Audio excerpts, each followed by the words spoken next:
and welcome. Today's a new day, and today we're talking about Peach Boy Riverside episode 2. Now, here's the thing about Peach Boy Riverside, just by watching the first episode.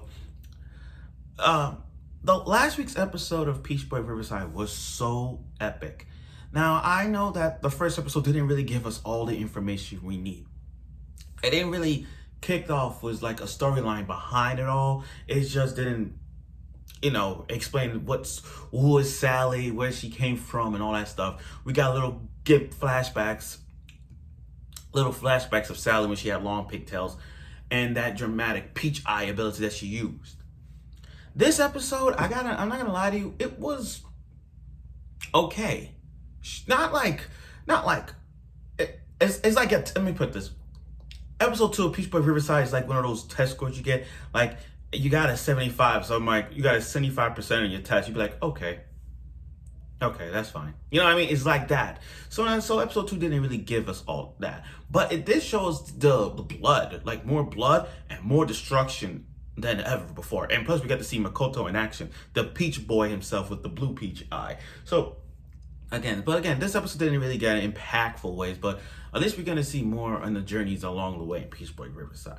So without further ado, let's get right to it on Peach Boy Riverside episode 2. Let's do it. Okay, so it got things, happened last week with Peach Boy Riverside. It actually gave us something remarkable. It makes us want to wait for next week after what happened. And then we saw this episode, and Sally, I don't think nothing can kill Sally at this moment. I really don't think I can see that. I mean, look at it. Look at Sally and her demonic peach eye ability, and that look on her face. That's the face that's gonna be a meme face. That sadistic peach eye meme face that we're gonna see on a regular basis. That's gonna be a meme. Definitely a meme. Now, this is where I can't. And then sorry, I'm no stumbling up here. So you got this walrus ass Oni literally blast his cannon, destroyed parts of the city, and Sally is taking no damage. No damage at all. Literally no damage. I'm like, what the fuck? Not even a scratch. And I'm not gonna lie to you, I didn't expect. I'm not gonna say she was dead. I just thought that she was gonna be like I thought she dodged it, or probably because she has great speed.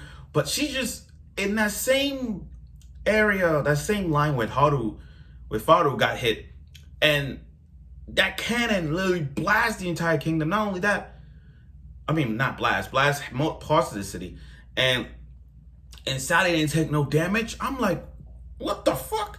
And all it took was one slice of her, that little dagger, not a big sword, just a little sword, and just like, whoosh, sliced the entire thing in half. And I'm like, what the fuck?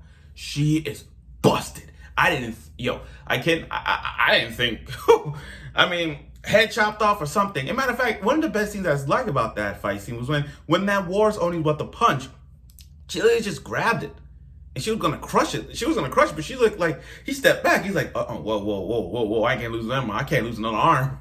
So it was great to see. And then after she sliced that war's Oni off, he was down and Sally was out. Now, we get to see Mikoto in action. We get to see him against that other Oni girl with the eye ability. Every time she covered her eyes, with her hair, it's kind of like I'm looking at Rosalina again from Super Mario series. You know how Rosalina got the other eye covered? So yeah. But anyway, he was right behind her the entire time, and literally just like, okay, I'll tell you what, we'll talk for 5 minutes. And when you get your power back, we'll fight. So they all talking, they brought up like, oh, you humans just you humans take our land and all that stuff. So it's like I said, from the first episode of this, it's like a race between humans and the Onis and all that. So it's a race divided by nations, okay? And then Mikoto in action. Oh my God. Yo, he is so busted too. I mean, like, he was playing along with it, like literally used his own sword to stab his own foot. And he's like, here, I won't even dodge. Blast your laser at me. I won't even dodge. And so she literally blasted with her eye, destroyed it, Thought he killed him, but no, he stood there. He's like, how can that be? And then she's shrunken down to her like girl self again. And then in that moment, this is where the moment we get to see more of a flashback. Like I said, in that moment, he was gonna kill her. He got a flashback of how he was back then, poor and all that. That tells you something. That tells me something. We're gonna see more of Sally and Mikoto's backstory.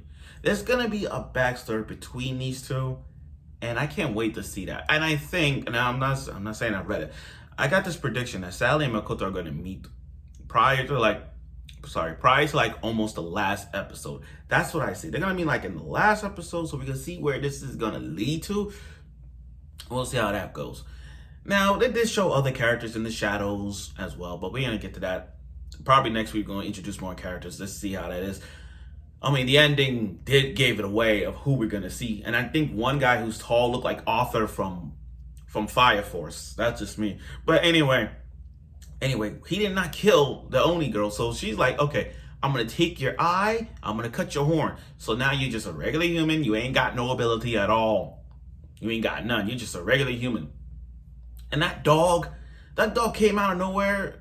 I think that's his companion. Yeah, he's companion with a talking dog. And I'm looking at this is To Your Eternity all over again. Don't tell me this is To Your Eternity because that's the saddest show till to this day. You got the dog talking. It was like, why didn't you kill her? Oh, I know why. Because that girl is reminiscing you back then. So it's something about his flashback that's gonna trigger him, and I can't wait to see how that goes. So after Sally wakes up, they approach this king. After Sally wakes up, he's with that royal night guard and Faru. They took him to the cell where she's at, where she was the only girl that lost to Mikoto. And they're like, oh, Mikoto with the long black hair, I'm looking for him too. So they decide to escape. They decide to escape this abandoned kingdom. And then, out of nowhere, the royal knight, I like how the ending was at this point. How the hell the ending starts off with him about to take one of the knights gave him the horse. He's like, take care, go after them. And then, remember, the other guard was still holding him at the time. And then, that giant laser destroyed that royal guard. And now you can see the royal guard's arm, just his arm right there. I'm like, this is fucked up. And it's funny? I find it ironic that it took one day for the entire kingdom to be destroyed. That's fucked up. I mean, literally, the entire kingdom blows out of proportion in an instant. It was like, how many blasters we had? I think we had 3 blasters. We had the only girl who did her part, the Walrus Oni, and now another creature just blows up the entire thing. I'm like, what the fuck? The entire kingdom is completely destroyed. Now, I'd say this. The ending did give away some characters that we're going to see in the long runs, like the mage and the priest. We're going to see a lot of characters approaching these episodes as it goes along. Now, like I said, I'm still waiting to see backstories of each character as it goes along. So, like I said, I feel like the whole plot of all this is really all right. Given the sense of Sally looking for Mikoto, that's the sign right there. That's just, okay.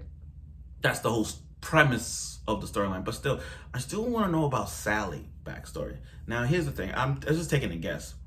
Seeing how these two Onis didn't hurt Sally and Mikoto. Just by watching this, I got this prediction that they're not just humans. They're half Oni. You know what I mean? Like, that's what I think.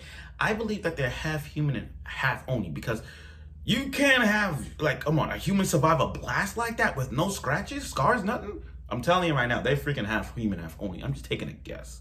Because, again, looking at it, I had to watch this episode twice to ask myself, how the hell did they survive that blast? And I'm like, they gotta have some. They're not just half human, they're half creatures, like half Onis or demi, but still, there's no way they can take a blast like that. So that's how episode 2 in a nutshell. So overall, like I said, I find episode 2 somewhat rushed. not rush, but more like the battles. I would expect the battles to be more enlightenment, like somewhat like 10 minutes of the fight or something like that. But the way I didn't say they want to rush it just to get to the parts, where Sally meets Mikoto and stuff. But like I said, episode 2 was okay. It wasn't that like, but it was just all right. It was okay. It was okay. I mean, it did give us a debut of Mikoto and his little self, a little bit of a flashback. Another person joined the team, which we're not surprised because the opening gave it away with those with Faru, the other Oni girl, and now the Royal Night Guard is joining Sally's crew. So yeah, we're not surprised because the opening gave it away. But again, we'll see how episode 3 now is. We'll see how episode 3 goes on that journey for Mikoto. Let's see how that works. I look forward for next week's episode, and we'll see all the other trials that Sally and their group have to go through just to find them. So I look forward for next week's episode, and I'll show you well.